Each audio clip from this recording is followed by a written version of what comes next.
नमस्कार, मी प्रतीक्षा. DNA मराठीमध्ये आपलं स्वागत. राहुरी विधानसभा मतदारसंघ 223 मधून अपक्ष उमेदवार म्हणून गोविंद मोकाटे यांनी आपला उमेदवारी अर्ज दाखल केलाय. निवडणूक प्रक्रियेला वेग येत असताना मोकाटे यांच्या उमेदवारीमुळे राजकीय समीकरणामध्ये चांगलीच चुरस निर्माण होण्याची शक्यता व्यक्त केली जाते.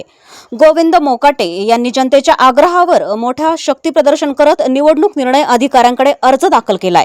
स्थानिक पातळीवर सक्रिय असलेले मोकाटे यांनी विकासाच्या मुद्द्यांवर निवडणूक लढणार असल्याचं सांगितलंय. राहुरी नगर पाथर्डी मतदारसंघातून पोटनिवडणुकीत काल मी अपक्ष उमेदवारी अर्ज दाखल केला. याच्या आधी मी समाजकार्यात गेली 20 वर्षापासून काम करतो. पंचायत समिती सदस्य 2012 ते 17 पर्यंत पंचायत समिती सदस्य होतो.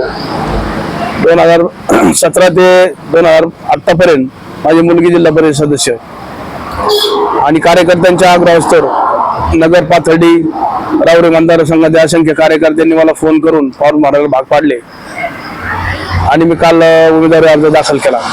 इथून पुढच्या काळात आमदार म्हणून जर काम करेन तर शेतकऱ्यांसाठी काम करायचं. आज जर या भागाचा जर भौगोलिक इतिहास पाहिला तर ऊसाचं क्षेत्र मोठं आहे, कांद्याचं क्षेत्र मोठं आहे. हे दोन पिकं खूप शेतकरी प्रत्येकाच्या शेतीत हे घेतले जात असतात. आज कांद्याची काय परिस्थिती झाली, शेतकऱ्यांचे काय हाल झाले, ऊसाला दर मिळत नाही, या सगळ्या असंख्य प्रश्न खऱ्या अर्थाने या मतदारसंघात प्रलंबित आहे. इथून मागच्या काळात शेतकऱ्यांच्या प्रश्नावर कुठल्याही आमदारांनी भाष्य केलं नाही किंवा त्यांच्यासाठी कोणी आंदोलन केलं नाही आणि म्हणून या भागाची परिस्थिती खूप वाईट आहे. जेव्हा नगरचा जर भाग घेतला, नगरला शेतीचा पाण्याचा खूप मोठा प्रश्न आहे.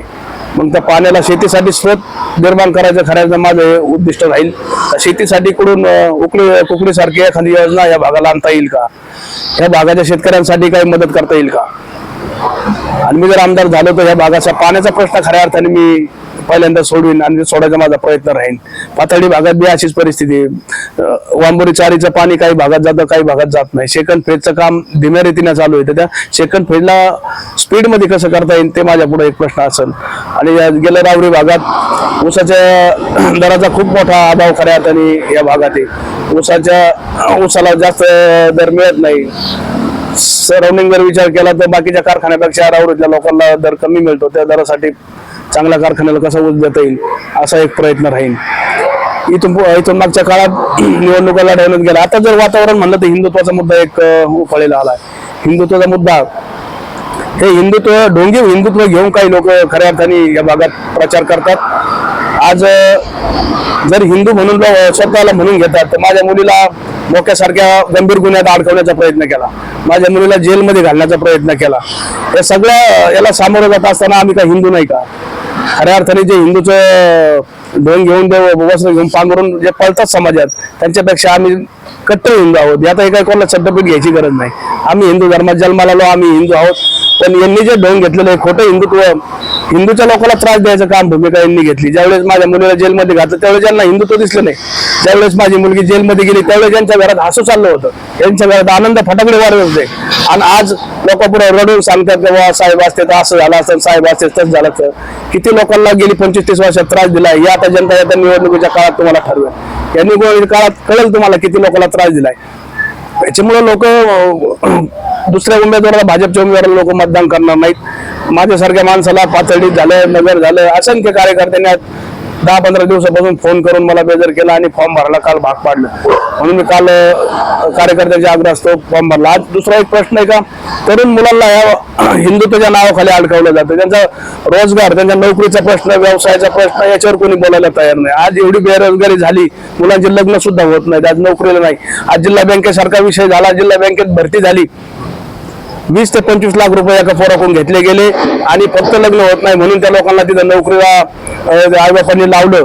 आणि आज शेतकरी कुटुंबातली मुलं आज रात्रंदिवस लोक कष्ट करतात आणि 20-25 लाख रुपयाचं निधी खऱ्या अर्थाने यांनी लोकांच्या खिशातून काढला. ऍक्च्युली जिल्हा बँकेत भरती करण्यासाठी पैशाची काही गरज नसते. ही बँक काय कोणी याच्या मालकीची नाही. ही सहकारी बँक आहे, ही सहकारी क्षेत्राची बँक आहे. पण या सहकारी क्षेत्रावरचे नागासारखे वर जाऊन बसतात चेअरमन, संचालक मंडळ, या लोकांनी खऱ्या अर्थाने या गोरगरिबांचं असं रक्त पेलं. नोकरीच्या माध्यमातून 100-150 कोटी रुपये खऱ्या अर्थाने गेल्या 5-6 महिन्यात जमा केले आणि हे लोकांना काही लपसले नाही. हे पसणार बी नाही लोकांचे पैसे घेतलेले. आणि म्हणून या सगळ्या प्रश्नाला वाचा फोडायसाठी मी खऱ्या अर्थाने या मतदारसंघात मला काम करायचंय. त्या घरी लाज वाटली पाहिजे काय गरीब मुलं कोण ज्या लोकांनी पैसे दिले नाही त्यांची मुलं आज नोकरीला लागले नाही. तुम्हाला समाजात सगळ्या गोष्टी दिसतील. मी बोलतो म्हणून विश्वास ठेवू नका.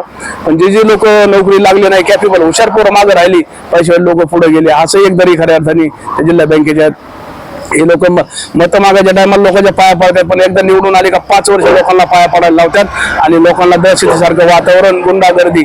आज आमच्या धनगरवाडीच्या सरपंचांनी खरं बोलायला गेलं तर त्याला गुंडांनी जाऊन या आपल्या उमेदवाराच्या गुंडांनी जाऊन त्याला मारलं. ही परिस्थिती काय धनगर समाजाला पसलेली नाही. धनगर समाज त्यांना एकही मतदान करणार नाही अशी परिस्थिती या भागात आहे. प्रत्येक जाती धर्म तेढ निर्माण करायचं काम या उमेदवारांनी केलं. आज मुस्लिम समाज ज्यावेळेस अनिल भैया राठोड आमदार होते त्यावेळेस ह्याच मुस्लिम समाजाला हाताला पकडून हिंदू मुलावर आणण्याचं काम झालं. हिंदू घराने टार्गेट केले आणि हिंदूला त्रास द्यायचं काम चालू केलं. आणि आता मुस्लिमाला शिवाय घालून हिंदूचे मतं घेऊ पाहतात. आम्हाला त्या जातीवर बोलायचं नाही, पण हिंदूंना किती त्रास दिला या लोकांनी. आज तेच लोक आज हिंदुत्वाचा पोळका घेऊन खऱ्या समाजापुढे येतात. इथून पुढच्या काळात त्यांना राऊरी मतदारसंघात मतदान मिळणार नाही आणि चांगला माणूस खऱ्या अर्थाने माझ्यासारख्या माणसाला इथं संधी मिळणार आहे आणि गोरगरिबांच्या जनतेसाठी मी काम करणार आहे. एवढंच.